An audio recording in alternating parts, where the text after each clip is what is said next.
warahmatullahi wabarakatuh. Waalaikumsalam warahmatullahi wabarakatuh. Selamat pagi semuanya. Pagi Bu. Bagaimana kabarnya hari ini?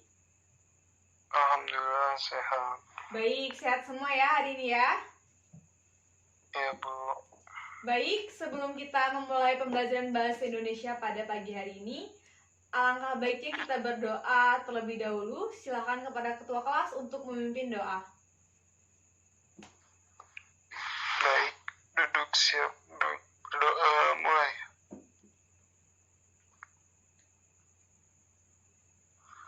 Berdoa selesai. Amin, amin ya robbal alamin. Baik, sebelum kita memulai pembelajaran pada pagi hari ini, Ibu akan mengecek kehadiran dari siswa kelas 9A terlebih dahulu. Anissa Safiti, Hadir. Aldo, Hadir. Oki Dika Alvaro, Hadir. Retno Putri, Hadir Bu. Sasmia Anjani, Hadir Bu. Wahyu. Hadir Bu. Baik, siswa kelas 9A pada hari ini hadir semua ya. Baik, Ibu perhatikan pada hari ini kelas sangat rapi dan juga bersih. Ventilasi juga sudah dibuka dan udara sangat segar di kelas ini. Dan Ibu perhatikan juga siswa dari kelas 9A sudah terlihat rapi. Artinya kalian semua sudah siap ya untuk mengikuti pembelajaran pada pagi hari ini. Siap Bu. Oke, baik semuanya silahkan dikeluarkan buku cetak mata pelajaran bahasa Indonesia di halaman 94. Kita akan melanjutkan materi kita minggu lalu. Oke, silahkan semuanya dikeluarkan ya. Baik Bu. Oke, baik. Wahyu, coba masih ingat nggak pertemuan sebelumnya kita membahas tentang apa? Membahas tentang teks diskusi Bu. Iya, benar. Pertemuan sebelumnya kita telah membahas terkait dengan teks diskusi. Pertemuan sebelumnya kita telah membahas pengertian dan juga ciri kebahasaan dari teks diskusi. Dan pada pertemuan hari ini kita akan membahas tentang struktur dari teks diskusi. Oke, sebelumnya sudah ada yang baca buku cetak? Apa saja struktur yang terdapat dalam buku teks? Mohon maaf, buku struktur dalam teks diskusi. Ayo, siapa yang sudah membaca? Apa Bu? Siapa yang sudah membaca buku cetak? Ada yang sudah tahu apa saja struktur dari teks diskusi?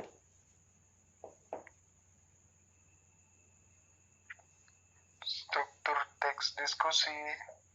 Iya, coba Oki, silakan dijawab. Saya Bu. Ya, silakan. Baik. Struktur teks diskusi yaitu isu, argumentasi, dan kesimpulan. Pintar. Oki, artinya telah membaca semalam terkait dengan teks diskusi strukturnya. Artinya dia dari semalam sudah membaca dan sudah mempersiapkan apa saja yang akan dibahas pada hari ini. Oke, terima kasih Oki. Baik, anak-anak semuanya diperhatikan kembali di halaman 94. Kita akan membahas terkait dengan struktur teks diskusi. Benar yang disampaikan oleh rekan kalian, Oki, bahwa dalam teks diskusi itu ada 3 struktur. Yang pertama ada isu atau pendahuluan, yang kedua ada argumen, dan yang ketiga ada kesimpulan atau penutup.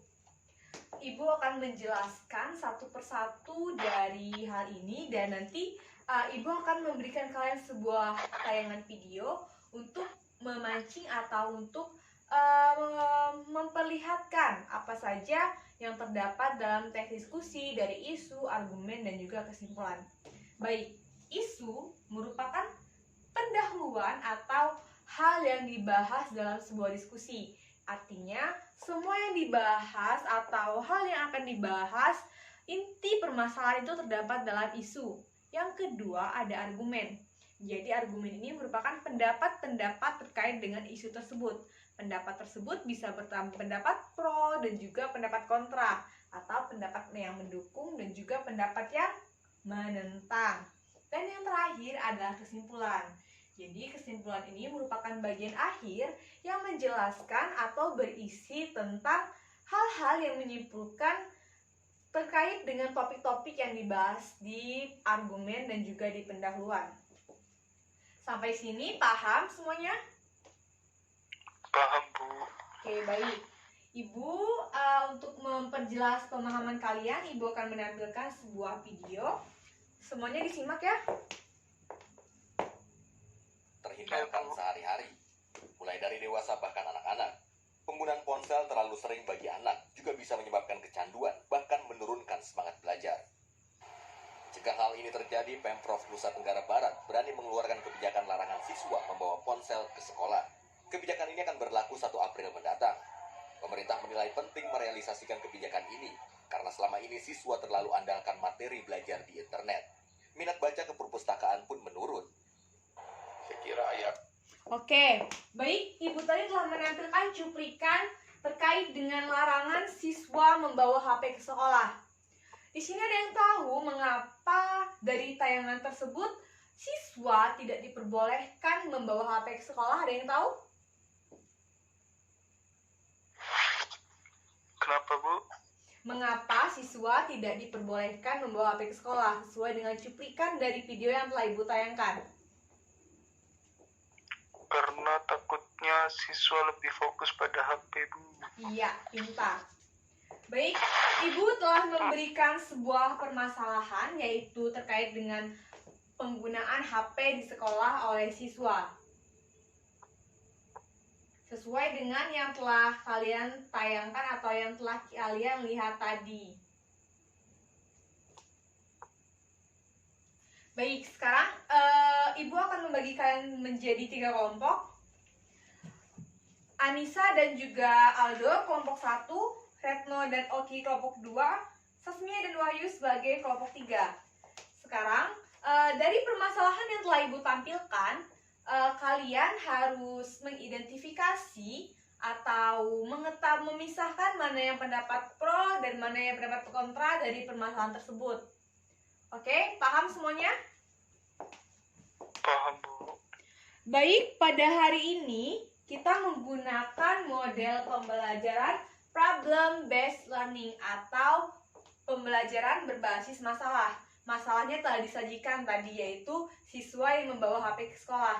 Dan Ibu telah membagi kalian menjadi beberapa kelompok, dan masing-masing kelompok harus mengidentifikasi bagaimana dan mengapa hal tersebut dilarang atau didukung, atau mana yang pro dan kontra dalam teks tersebut. Baik, Ibu beri kalian waktu 15 menit untuk mengumpulkan data atau mengidentifikasi hal-hal yang ada dalam permasalahan tersebut. Baik, silakan bergabung dengan kelompoknya masing-masing.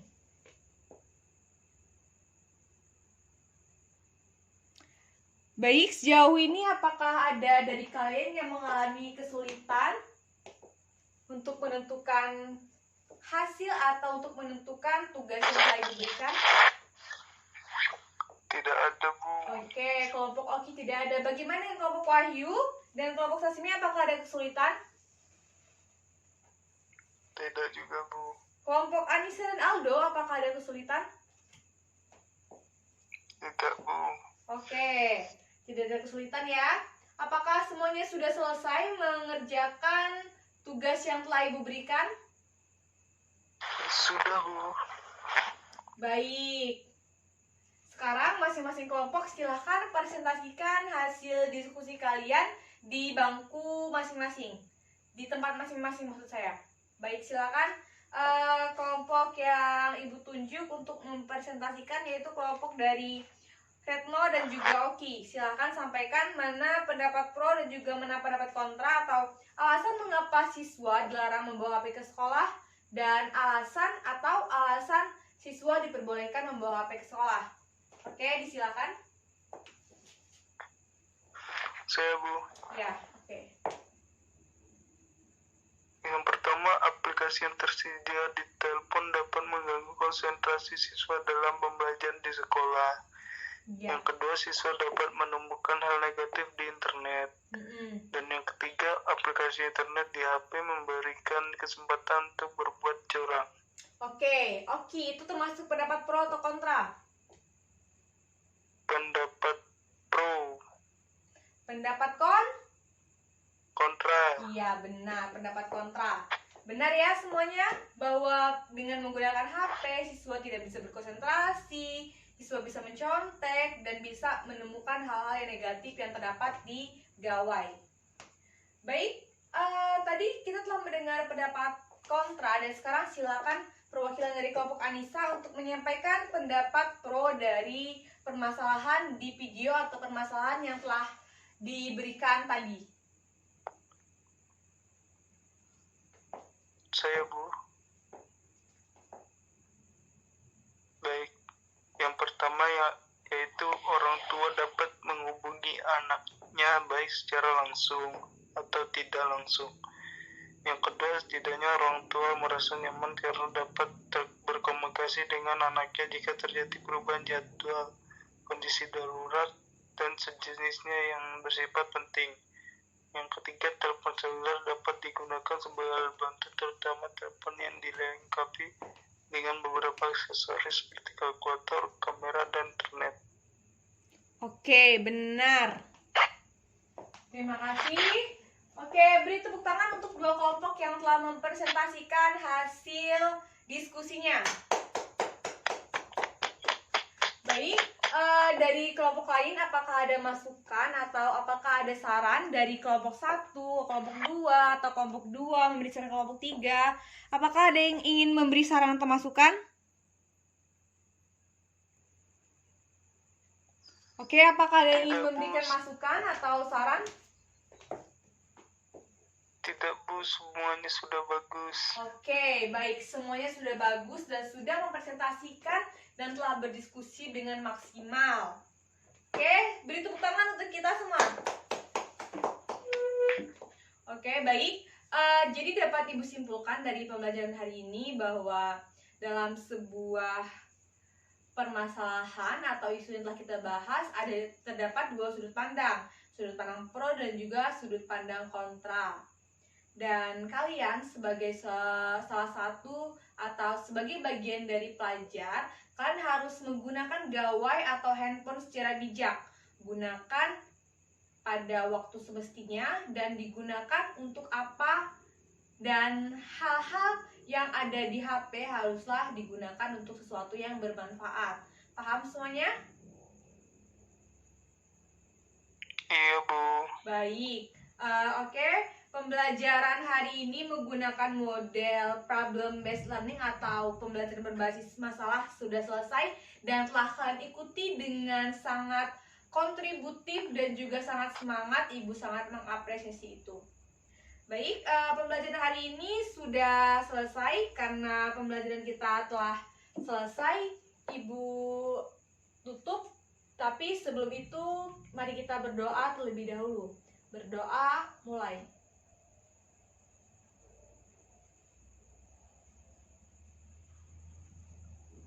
Berdoa selesai. Baik, terima kasih atas perhatian kalian. Ibu mohon maaf atas segala kesalahan. Ibu akhiri, wassalamualaikum warahmatullahi wabarakatuh. Waalaikumsalam warahmatullahi wabarakatuh. Selamat pagi.